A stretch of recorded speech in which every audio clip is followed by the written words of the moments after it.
TV, online, and on the go. This is Valley News Live at 5. We start tonight with a developing story out of North Fargo. One man is in jail following an armed standoff with police and SWAT team members. The incident started about 8:45 this morning when the man pulled a gun inside a home on the 2900 block of North Broadway.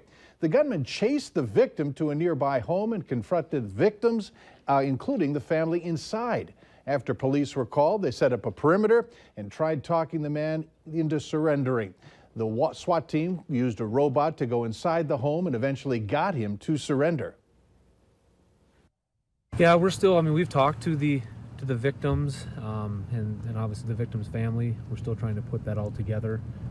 At this point, the male is under arrest for terrorizing, and he will be taken to Cass County Jail on that charge. Whether or not there are further charges, I don't know. 23-year-old Amar Kovakovic was arrested, and police say he will also be facing charges of a felon in possession of a firearm and burglary. Investigators say they found a loaded handgun in the home. What a marvelous day to be outside. For shoppers, no need to drag a coat along. What about nighttime shoppers, Robert? Yeah, a very mild day across the area. After some morning rain showers, they quickly got on out of here. We saw lots of sunshine, breezy and warm conditions. Highs in the 40s across the north, 50s across the south. And after topping out in the low 50s here in Fargo, we've dipped down just a bit into the low 40s. A mild evening as we head through the rest of the evening. Wind speeds, they're still on the breezy side. They'll subside overnight tonight. Tomorrow, look for some light winds across the region. Wind chills, not a big deal in most areas, but we do have some upper 20s in Langdon, Hallock, and in Bemidji. Just a bit of cloud cover, and we'll see a little bit more cloud cover, especially in northern Minnesota this evening and into tonight, and maybe even a few flakes of snow or isolated freezing drizzle for a few hours in northern Minnesota. But for the rest of us, quiet conditions, including here in Fargo. We'll see those temperatures continue to slowly drop on off into the upper 30s by the 8 and 9 o'clock hours. Tomorrow, not quite as warm as today, but the warm weather returns in a hurry on Sunday. Your forecast details on your weekend in just a few minutes. So do we need a coat if we head out shopping tonight? Yeah, maybe a light coat out there. Okay, fair enough. Thanks. You got it. A Clay County Jail inmate is back behind bars after a brief escape. It happened yesterday afternoon around 1:30 when a Moorhead officer noticed a man walking south on 10th Street North in the 300 block wearing an orange Clay County jumpsuit. The subject was ordered to stop, but he took off from the officer.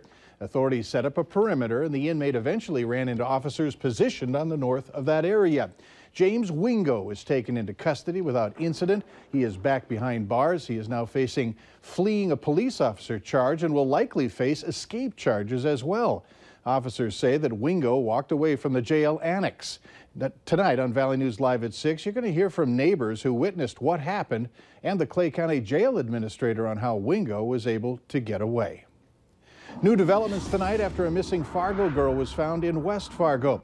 A West Fargo woman accused of hiding her grandson's girlfriend and misleading investigators has pleaded not guilty. 53-year-old Margaret Hanson appeared in Cass County Court today and pleaded not guilty to misdemeanor charges of harboring a runaway and providing false information to police. Authorities say 13-year-old Carlise Ditch went missing late Tuesday night in the Osgood area of South Fargo. Officers found the teen with her boyfriend's grandmother, who turned her over to authorities. Hanson was arrested and remains in the Clay County Jail. Ditch was not hurt. A man was arrested following an incident in the Jamestown Walmart parking lot on Tuesday. Police say DeMarco Smith, who's 24 years of age, is accused of brandishing a gun in the parking lot. Authorities responded around 11 that night to the report of road rage. Police say that Smith was driving a vehicle in the store's parking lot and was allegedly showing the weapon to several people in another vehicle. One of the victims was able to identify the vehicle's license plate. After that car was stopped, a subsequent search found the handgun and Smith was arrested. He posted $500 bond and was released from jail yesterday. It's Friday, which means it's time to take a look at this week's Valley's Most Wanted. Police say Feline Tidwell is wanted for 2 counts of conspiracy to commit delivery of heroin. Call your local law enforcement agency if you have any information on Tidwell's whereabouts. To date, Valley's Most Wanted program has helped Fargo police make 600 arrests. One person was killed in a snowmobile crash in Aitkin County, Minnesota. Deputies say that 23-year-old Jeremiah Gindelli of Swatari was killed. Authorities say the person that first reported the crash said that Gindelli suffered a medical situation before losing control of the snowmobile and crashing. An autopsy is being performed. Still no word on a cause for last night's fire that forced several people out of their apartments in South Fargo. It happened just before 7 in the 3300 block of 17th Avenue South. Fargo firefighters say the fire was in the kitchen and laundry area of a second-floor unit. It was quickly put out. No injuries were reported. That building was vented and deemed safe for people to return. There are new indications that President Trump's former national security advisor, Michael Flynn, may be cooperating with Special Prosecutor Robert Mueller's investigation into Russian election interference. Mola Lenghi reports from Washington, D.C.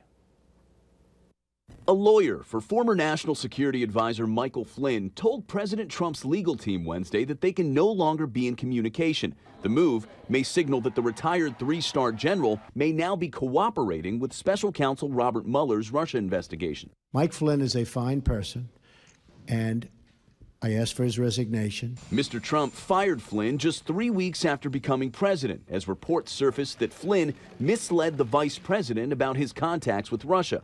CBS News has learned President Trump's legal team has been expecting either an indictment of Michael Flynn or his son, or a plea deal involving both. The president's attorney, Jay Sekulow, tells CBS News if it is a plea deal, that doesn't necessarily mean it has anything to do with the president. The press, I know, doesn't have any questions. If you do, we won't take them, but that's all right. On Thanksgiving, President Trump avoided questions from the press as he and First Lady Melania Trump handed out turkey sandwiches at a Coast Guard station near his South Florida resort.